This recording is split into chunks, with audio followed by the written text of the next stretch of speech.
Hello friends, स्वागत है आप सभी का हमारे यूट्यूब चैनल सफलता स्टडी में। देखिए फ्रेंड्स, यहाँ पर आपको एसएससी, सीएचएसएल और एनटीपीसी टायर फर्स्ट एग्जाम की तैयारी कराई जा रही है।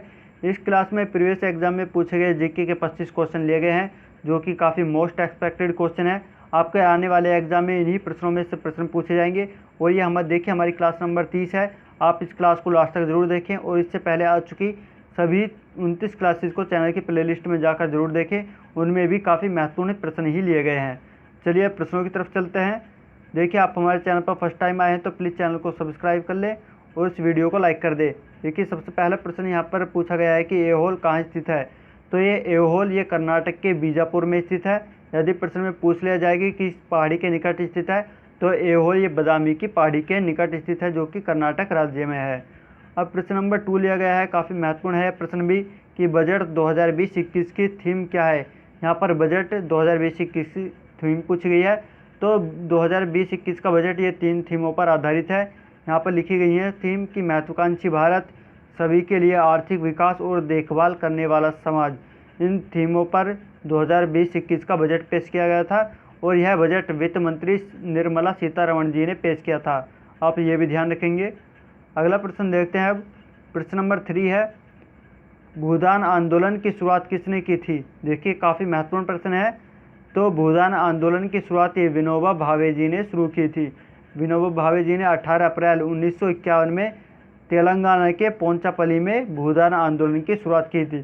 तो आप ये भी ध्यान रखेंगे, एग्जाम में पूछ लिया जाता है कि कहाँ से विनोबा भावे जी ने भूदान आंदोलन की शुरुआत की थी। तो तेलंगाना के पोंचापल्ली से भूदान आंदोलन की शुरुआत की गई थी। अब प्रश्न नंबर 4 है, मदर टेरेसा को शांति का नोबेल पुरस्कार कब मिला था। देखिए, मदर टेरेसा को शांति का नोबेल पुरस्कार ये 1979 में दिया गया था। तो यहाँ पर 1979 आपका करेक्ट आंसर होगा। अगला प्रश्न देखते हैं। अब देखिए, प्रश्न नंबर 5 है कि छत्तीसगढ़ के वर्तमान में मुख्यमंत्री कौन है। तो छत्तीसगढ़ के वर्तमान में मुख्यमंत्री भूपेश बघेल जी हैं। तो यहाँ पर भूपेश बघेल आपका करेक्ट आंसर होगा। और राज्यपाल की बात करें तो छत्तीसगढ़ के राज्यपाल हैं अनुसुईया उइके, ये छत्तीसगढ़ की राज्यपाल हैं। तो आप राज्यपाल का नाम भी ध्यान रखेंगे। देखिए, एसएससी, सीएचएसएल, एनटीपीसी और एमटीएस सीपीओ में इस प्रकार के प्रश्न पूछे जाते हैं। तो आप इस प्रकार सभी प्रश्नों को ध्यान से जरूर देखें। अगला प्रश्न देखते हैं। प्रश्न नंबर 6 है, मानव फेफड़ों के बीच में कौन सी ग्रंथि होती है। तो देखिए, मानव फेफड़ों के बीच में थाइमस नाम की ग्रंथि पाई जाती है। तो यहाँ पर थाइमस ग्रंथि आपका करेक्ट आंसर होगा। अब प्रश्न नंबर 7 है, काफ़ी महत्वपूर्ण प्रश्न है ये भी, कि जजिया कर को समाप्त करने वाला पहला मुगल शासक कौन था। देखिए, पहले मुगल शासक की बात की गई है। तो जजिया कर को समाप्त करने वाला पहला मुगल शासक अकबर था। अकबर ने 1564 ईस्वी में जजिया कर को समाप्त किया था, लेकिन अकबर ने 1575 ईस्वी में जजिया कर को पुनः लागू भी कर दिया था। लेकिन यहाँ पर समाप्त करने के बारे में पूछी गई है। तो आप ध्यान रखिए, पहला मुगल शासक अकबर था जिसने जजिया कर को 1564 ईस्वी में समाप्त किया था। अब अगला प्रश्न देखते हैं। देखिए, प्रश्न नंबर 8 यहाँ पर लिया गया है, करंट अफेयर से प्रश्न पूछा गया है कि भारतीय ओलंपिक संघ के किस अध्यक्ष को हाल ही में ओलंपिक चैनल आयोग का सदस्य नियुक्त किया गया है। तो देखिए, भारतीय ओलंपिक संघ के अध्यक्ष नरेंद्र बत्रा को हाल ही में ओलंपिक चैनल आयोग का सदस्य नियुक्त किया गया है। तो यहाँ पर नरेंद्र बत्रा आपका करेक्ट आंसर है। देखिए, करंट अफेयर्स प्रत्येक एग्जाम में पूछी जाती हैं। तो आप करंट अफेयर्स पढ़ने के लिए हमारे टेलीग्राम ग्रुप को ज्वाइन कर लें। इसका लिंक आपको वीडियो के डिस्क्रिप्शन में दिया गया है। वहाँ पर देखिए, टेलीग्राम पर आपको डेली करंट अफेयर्स और वीकली करंट अफेयर्स हिंदी और इंग्लिश दोनों लैंग्वेज में प्रोवाइड कराई जाती हैं। तो आप टेलीग्राम ग्रुप को जरूर ज्वाइन कर लें।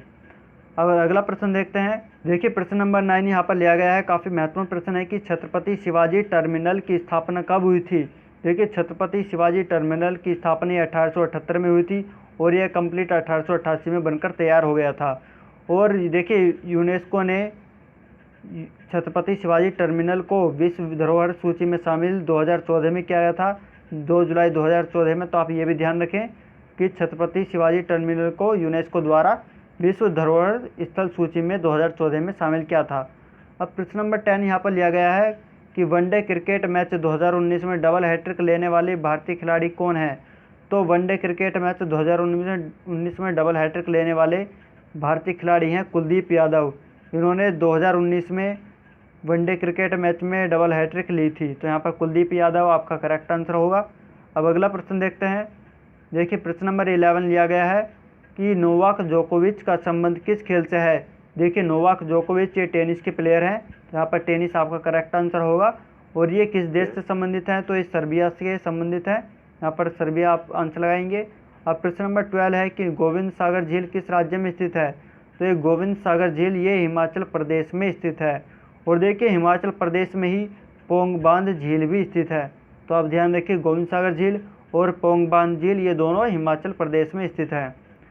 अब अगला प्रश्न देखते हैं। देखिए प्रश्न नंबर 13 है कि हाल ही में किस देश में भारतीय पुरातत्व सर्वेक्षण विभाग ने खुदाई के दौरान 1100 साल पुराना शिवलिंग मिला है।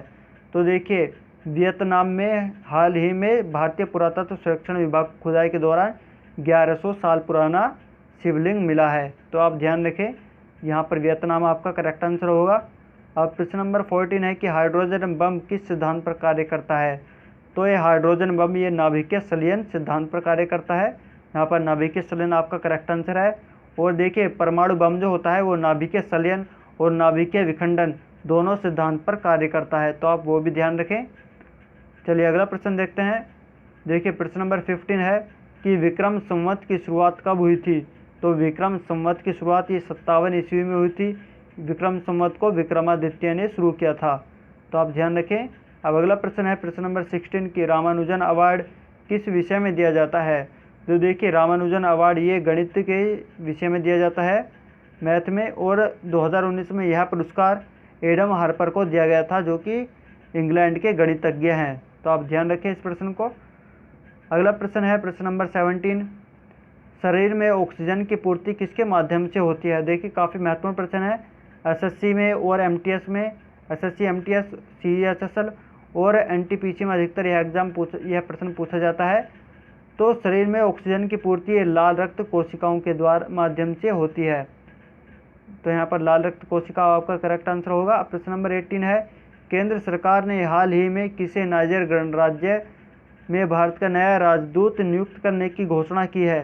तो केंद्र सरकार ने हाल ही में पीके नायर को नाइजर गणराज्य में भारत का नया राजदूत नियुक्त करने की घोषणा की है। अब अगला प्रश्न है प्रश्न नंबर 19, काफ़ी महत्वपूर्ण प्रश्न है ये भी, कि प्रत्येक राज्य में एक विधानमंडल की व्यवस्था भारतीय संविधान के किस अनुच्छेद के अंतर्गत की गई है। देखिए प्रत्येक राज्य में एक विधानमंडल की व्यवस्था की गई है, यह संविधान के अनुच्छेद 170 के अंतर्गत इसकी व्यवस्था की गई है, तो आप ध्यान रखें यहाँ पर अनुच्छेद 170 आपका करेक्ट आंसर है। अब प्रश्न नंबर 20 है कि अल्जाइमर रोग से मानव शरीर का कौन सा अंग प्रभावित होता है। तो अल्जाइमर रोग से मानव शरीर का मस्तिष्क प्रभावित होता है, तो यहाँ पर मस्तिष्क आपका करेक्ट आंसर होगा। अब प्रश्न नंबर 21 है कि दिल्ली स्थित राष्ट्रपति भवन का निर्माण कब हुआ था। तो देखिए दिल्ली स्थित राष्ट्रपति भवन का निर्माण ये 1912 में इसका शुरुआत हुई थी और 1929 में राष्ट्रपति भवन बनकर तैयार हो गया था। और जो इसका डिज़ाइन था वो एडविन लुटियन ने तैयार किया था, तो आप ध्यान रखें। और देखिए राष्ट्रपति भवन को बनने में 17 वर्ष लगे थे, तो आप ये भी ध्यान रखें प्रश्न में पूछ लिया जाएगा कि राष्ट्रपति भवन कितने वर्ष में बनकर तैयार हुआ था, तो 17 वर्ष में बनकर तैयार हुआ था। अब अगला प्रश्न है प्रश्न नंबर 22 की कुचिपुड़ी नृत्य किस राज्य से संबंधित है। ये कुचिपुड़ी नृत्य आंध्र प्रदेश राज्य से संबंधित है, यहाँ पर आंध्र प्रदेश आपका करेक्ट आंसर होगा। देखिए डांस से रिलेटेड काफ़ी प्रश्न पूछ लिए जाते हैं, तो आप सभी स्टेट और उनके डांस के नेम जरूर याद कर लें। अगला प्रश्न देखते हैं प्रश्न नंबर 23 है डायनामाइट का आविष्कार किसने किया था। तो देखिए डायनामाइट का आविष्कार यह अल्फ्रेड नोबेल ने किया था। अल्फ्रेड नोबेल ने 1867 ईस्वी में डायनामाइट का आविष्कार किया था। अब प्रश्न नंबर 24 है कि पैसेज टू इंग्लैंड पुस्तक के लेखक कौन है। तो पैसेज टू इंग्लैंड पुस्तक के लेखक है नीरद सी चौधरी, इन्होंने पैसेज टू इंग्लैंड पुस्तक लिखी है।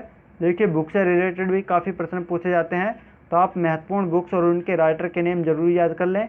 और देखिए आप हमारे टेलीग्राम ग्रुप से जुड़े रहें, वहाँ पर आपको करंट अफेयर्स के अलावा जीके से संबंधित काफ़ी प्रश्न वहाँ पर अपडेट किए जाते हैं। अगला प्रश्न है प्रश्न नंबर 5, जो कि आज का 25 प्रश्न है, काफ़ी महत्वपूर्ण प्रश्न है ये। इसके बाद हम क्विज की तरफ चलेंगे। इस प्रश्न में पूछा गया है कि केंद्रीय खनन अनुसंधान केंद्र कहाँ स्थित है। तो केंद्रीय खनन अनुसंधान केंद्र ये झारखंड के धनबाद में स्थित है, यहाँ पर झारखंड आपका करेक्ट आंसर है। अब देखिए क्विज की तरफ चलते हैं। यहाँ पर क्विज के प्रश्न लिए गए हैं, काफ़ी महत्वपूर्ण प्रश्न है। पहले प्रश्न में पूछा गया है कि छत्तीसगढ़ के वर्तमान में मुख्यमंत्री कौन है।